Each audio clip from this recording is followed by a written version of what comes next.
What are NFTs and why is everyone going gaga about them?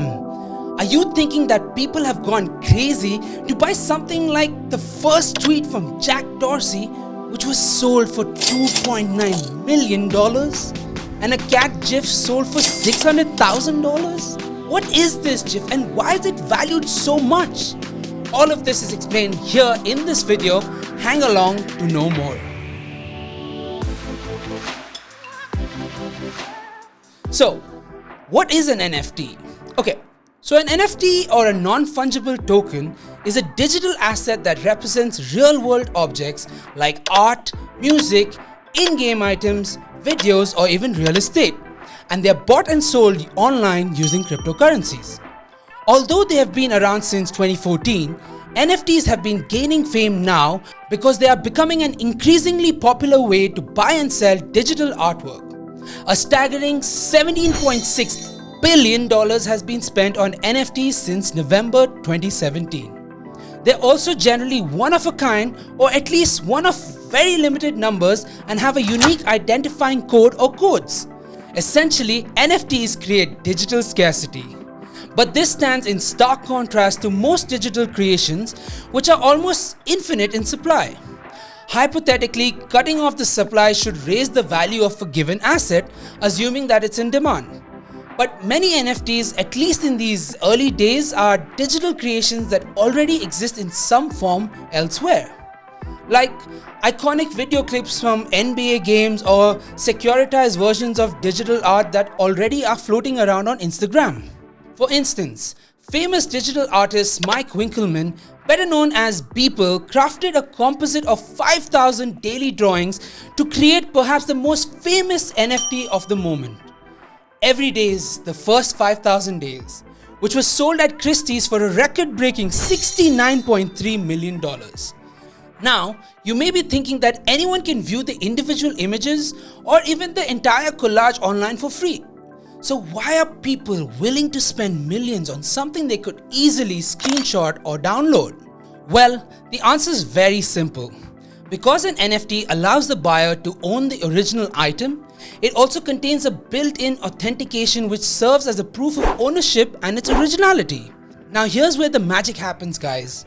Collectors value those digital bragging rights almost more than the item itself. Ta-da!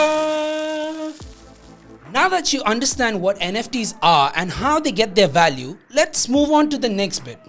How is an NFT different from cryptocurrencies? Okay, NFTs are built using the same kind of programming as cryptocurrencies like Bitcoin or Ethereum. But that's where the similarity ends, guys.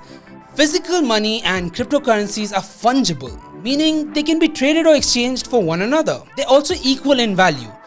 $1 is always worth another dollar. Likewise, one Bitcoin is always equal to another Bitcoin. But guys, NFTs are completely different. Each has a digital signature that makes it impossible for the NFTs to be exchanged for or equal to another, and hence it's non-fungible. For example, one NBA Top Shot clip is not equal to Every Day's simply because they're NFTs, right? In fact, one NBA Top Shot clip isn't even necessarily equal to another NBA Top Shot clip for that matter.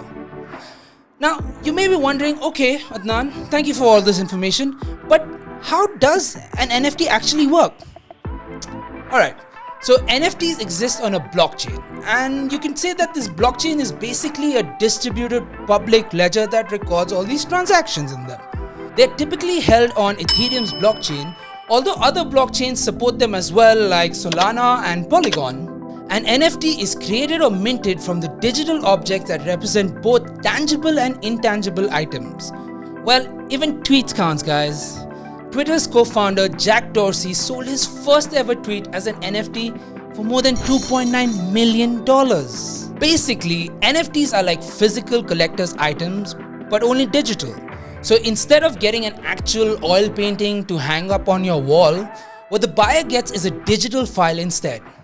They also get exclusive ownership rights since NFTs can only have one owner at a time. The unique data makes it easy to verify the ownership and transfer assets between owners. The owner or creator can also store specific information inside them. For instance, artists can sign their artwork by including their signature in an NFT's metadata, just like how our websites these days use cookies to save our data. Now, after all of this information, talking about NFTs, you might be wondering, what are NFTs used for? Well, blockchain technology enables artists and content creators a unique opportunity to monetize their work. For example, artists no longer have to rely on galleries or auction houses to sell their art. Instead, they can sell it directly to the consumer as an NFT, which also lets them keep more of their profits, correct? In addition, artists can program in royalties so that they'll receive a percentage of the sales whenever their art is sold to a new owner. This is an attractive feature as artists generally do not receive future proceeds after the art is first sold. Well, art is not the only way to make money with NFTs. Brands like Charmin and Taco Bell have auctioned off themed NFTs to raise funds for charity. Charmin dubbed its offering NFTP or non-fungible toilet paper. And Taco Bell's NFT art sold out in minutes.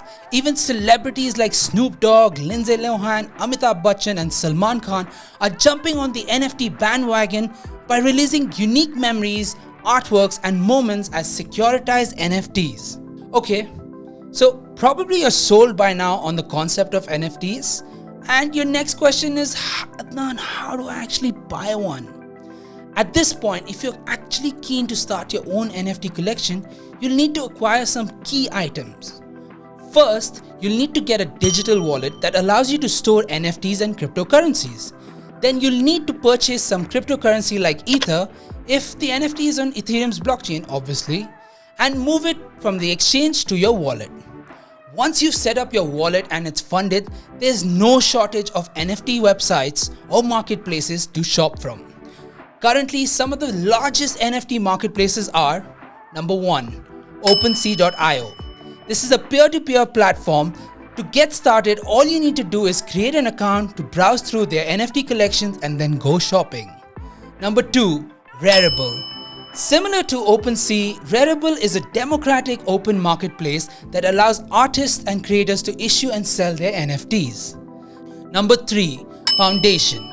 Here, artists must receive an invitation from fellow creators to post their art. The community's exclusivity and cost of entry means that the artists are creating some really high caliber artwork. Although these platforms and others are host to thousands and thousands of NFT creators and collections, be sure to do your research carefully before buying. Some artists have fallen victim to impersonators who have listed and sold their work without their permission. If you learned what NFTs are, then do consider sharing this with a friend or family member who could really benefit from all this information. And honestly, I would really appreciate it. Please let me know in the comments below, what would you like to learn more about next? For now, my name is Adnan and it's been a pleasure explaining what are NFTs and why is everyone going gaga about it?